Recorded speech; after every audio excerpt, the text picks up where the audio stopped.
All right, and welcome in, everybody. Hope you all are having a fantastic, fantabulous, awesome freaking day. My name is Garrett Shoemake, and this is the SHOUTOUT coming at you with a Week 11 recap. And now that I'm thinking about it, I put on a white t-shirt, and when was the last time I wore a white t-shirt? Well, I don't know. That's actually an interesting question. I look like I'm in gym class, but this is a shirt I haven't worn in a long time, so why not? Why not wear a new shirt that I haven't worn in a long time? But it's comfortable. It's a Nike dry fit, so of course it's very good quality. And it's got my favorite team on it, the Titans. It's got a little football in the background. Move my mic for a second so you guys can see it. But not bad. Not bad at all. It's light, it's comfortable. And so that's what ultimately matters, right? Always wear something that you think you look good and you feel comfortable the most. Never be forced to wear what other people want you to wear. Always wear what you want to wear. Be comfortable. Feel good and be happy, all right? But we're not here to talk about clothes. We're not here to talk about being comfortable. Other than that, one more thing before we start. Kind of two more things. One, sorry about the audio issues in the most recent episode in my Week 11 preview. I heard a couple people mention that to me, so hopefully this will be better. There's a little thing on my mic that I can turn that kind of changes the audio. So if I turn it down like this, I probably get a little bit quieter, and then we'll go back up to like right here. And so now everything sounds a little bit louder, a little bit more clear. So thank you for letting me know about that. I apologize. And then secondly, I know that these past couple of weeks I've been uploading on Thursday and Friday instead of Wednesday and Thursday. So the timeliness of the content is not proper. Excuse me. Sorry. But honestly, just trying to pump it out right then and there is so close. I know I want to make it timely, but I'm just stressing myself out so much trying to get it ready with all the prep work I have to do for my videos with script writing, and for this recap in particular, recaps in particular, having to get all the highlights out, do the cut-ups, get them ready to go. And honestly, it's just a little too stressful for me, so I apologize that the timeliness of my content is a day late compared to what it normally was, but it does help me feel a little bit less stressed about making content every week. So hope you guys understand. But with that being said, let's talk about Week 11, because Week 11 was really, really good. We had 9 one-score games. 2 of them went to overtime, and honestly, most of them went down to the wire, really down right at the end, where you really didn't know who was going to win until the final whistles blew. So, a great week. Great week of ball. Really enjoyed following everything, and top 5 games were also pretty darn good, as we talk about with number 5. Number 5 was a dud. But, at least it was still competitive. It was somewhat interesting, and there were some positive takeaways for the Eagles, at least. So, there is that if you're an Eagles fan. So, I'll give you guys some flowers right there before we get to the recap. But other than that, that's pretty much it all I got for you today in terms of talking about the week, talking about other stuff like my t-shirt. But it's time to hit the recap, time to do what we always do. And you know what that means. It is time to let it recap. Starting with number 5, we have the Eagles beating the Lions 16-9, and wow, way to disappoint Detroit. But for Philly, this defense is getting better, and that is not a good thing for the rest of the league. But back to Detroit, key one was to start fast and get up early, and well, this right here was the only lead of the game that they had. Perfect. Key 2, limiting A.J. Brown and Devontae Smith. Half credit. Smith had 1 catch, but Brown had 7 for 49 yards. But he did make a noticeable impact on this game, and that's where they lost it. And then key 3, third down battle. Oh, Lord, it was bad. Very, very, very, very, very bad. Jared Goff literally could not complete a pass to save his life in the second half, and it gave them 0 chance. Also going 0 for 5 on 4th down made things much worse. Good Lord. What a disaster class from the Lions offense in this game, and they fall to 6-4 on the year, and wow, that's going to come back and hurt them later.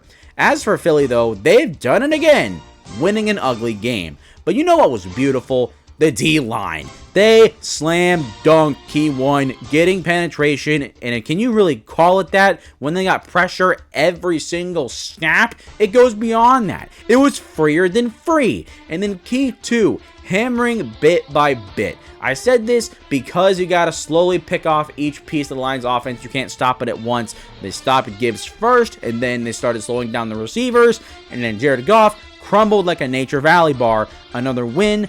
Lastly, key 3, I said do not get down by 17, and guess what? They dang near led the whole game and never gave Detroit a chance. Now, if only the offense could get going, we'd be seeing some better stuff right here, but we're going to have to see next week as they move to 8-2. Alrighty, now number 4, the Bears come back to beat the Vikings 19-17 off a game-winning field goal by Cairo Santos, and this game was similar for both teams. Both teams started sluggish. Both quarterbacks couldn't complete anything, and then in the fourth quarter, they woke up and played their best, which credit to both Williams and McCarthy. But for Chicago, key 1 utilizing DeAndre Swift more. Yes, 21 carries, fits the bill, and they were committed to the run game as a whole, so to see it work against the Vikings was great to see. Then key 2, limiting the big plays on defense. I thought they were solid. There was no serious backbreakers, and I thought they did enough. So that's a win there. And here it is, key 3, getting the ball last. This time I got it right. Gotta give a big shout out to Devin Duvernay, though, for this return. This right here sealed the game for me. And Chicago moves to 7-3 and first in the NFC North. Wow! Now for Minnesota, things are a little bleak, I know, but I'm still not going to panic. Even if this year doesn't go as planned, they're still competitive, they haven't crashed and burned, so have a little faith in the process. Sadly, I had faith in the Vikings accomplishing key 1, and they did not feed Justin Jefferson. He was good in the first half, had 4 grabs, but in the second, it was not good. And to note, J.J. McCarthy has made plenty of turnovers these past few games, targeting Justin Jefferson, so something to look at, and this has to get a lot better. But key 2, containing Caleb Williams, much better. Even when he got out of the pocket, they closed in very well, like you see here, and this was a big reason they were in this game. And then key 3, they didn't get the ball last, and it stinks after taking the lead late. Had the special teams not screwed it up like they did, we'd probably be having a different conversation right now, but we're not, and Minnesota falls to 4-6. Okie dokie, Denver! They may have just sealed their AFC West crown, being KC at 22-19, but we got to start with them first. Key 1, don't go backwards. No! Denver's defense feasted, and Thanksgiving is in a week. Key 2, spreading the ball around. Now we're talking. 9 players caught a ball, and shout out to Travis Kelce for a strong performance, and also Tyquan Thornton had this really nice catch, so wanted to note that. And also, key 3, stopping the run. They did a really nice job here. Unfortunately, they still fall to 5-5 because they were not expecting who?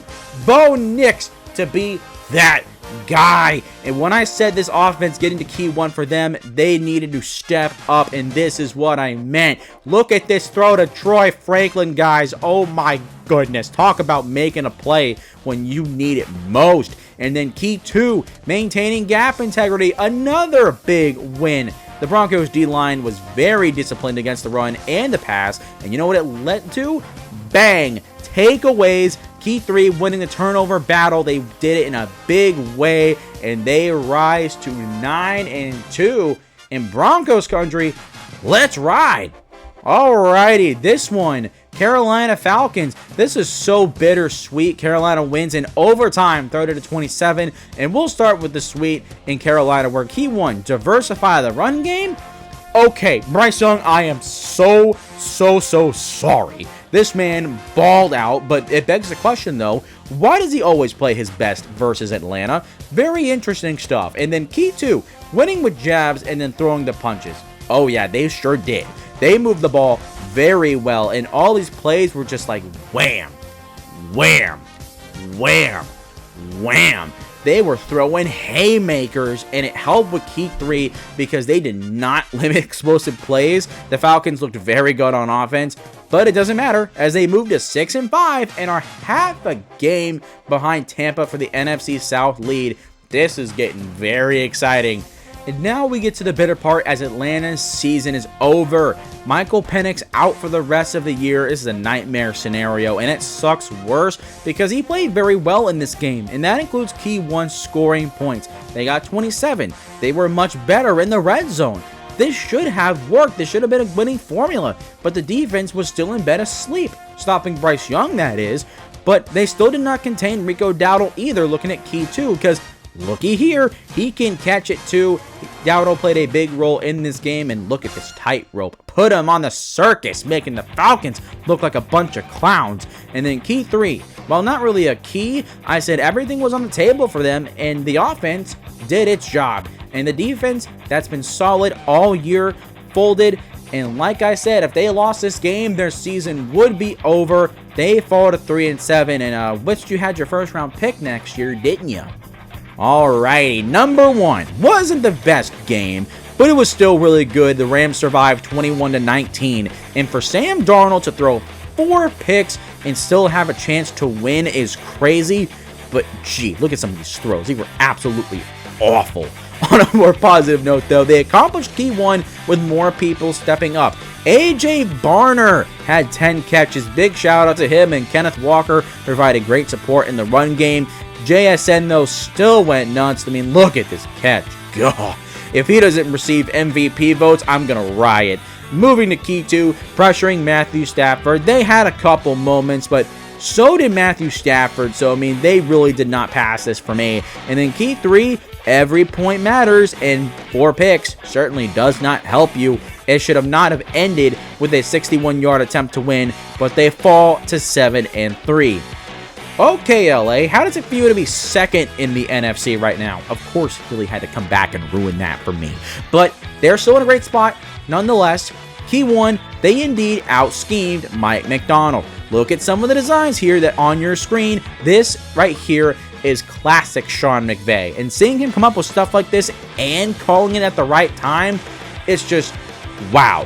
I am a sad Titans fan that has no offense. Key 2, though, looking... or trying to contain JSN, they did not, but forcing 4 picks, that definitely helps a lot, but they did not pass stopping JSN, so that's a fail right there. But key 3, every point matters. They did enough to win. If they got this 4th and goal, though, that they just did not convert, it would have been out of reach sooner, and we'd have a different game. But they did it in a nail-biting finish, rising up to 8-2. Okie doke. Now our top 5 games are out of the way. What happened in the rest of these games in Week 11? Well, let's break them down for you. Let's pull it up right now as the Patriots beat the Jets 27-14 on Thursday Night Football. This was to be expected. The Patriots moved to 9-2, and they're absolutely dominating right now. No ifs, ands, or buts. Commanders, Dolphins. Miami wins 16-13 in overtime. I thought the Commanders would win, but now Miami's all of a sudden 1-2 straight, and maybe they have a little bit of life in them. Nothing significant. But hey, maybe they're not going to be in the absolute gutter by the time the season's over. Maybe they can finish strong. Packers, Giants. Packers win 27-20. Jordan Love went out for a moment. Kind of scary. Malik Willis came in, threw a touchdown. That was pretty cool. But Jordan Love came back and finished it out and staved off a Jameis Winston-led Giants team. And every time Jameis Winston steps on the field, it is scary hours for the opposing team because you never know what he's going to do.